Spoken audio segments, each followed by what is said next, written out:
Frustrated డిసప్పాయింట్మెంట్తో మళ్ళీ జీరోకి వస్తారు. నేను డిసిప్లైన్గా ఉన్న వాళ్ళని, కన్సిస్టెంట్గా చేసే వాళ్ళని చూసి ఇలా ఆలోచించేవాడిని, వాళ్ళలో ఉన్నది నాలో లేనిదేంటి. అప్పుడు నాకు ఒక ఆన్సర్ దొరికింది. ఇది టాలెంట్ కాదు, ఇది లక్ కాదు, ఇది 21 రోజులు. 21 రోజులు వెనుకున్న సైన్స్ ఏంటంటే ఇదేం కొత్త ఐడియా కాదు.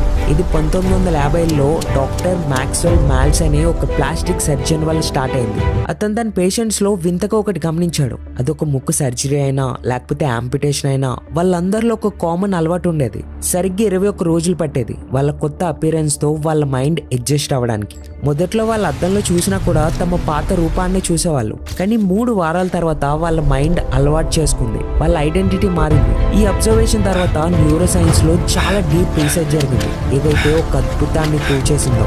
ఫ్రెండ్స్, ఇక్కడ నుంచి జాగ్రత్తగా వినండి. మన మెదడుకి మార్పు అంటే అసలు నచ్చదు, అది అలానే డిజైన్ అయింది. ఏదైనా కొత్తగా స్టార్ట్ చేద్దామంటే మన మైండ్ ఒక డేంజర్లా చూస్తుంది.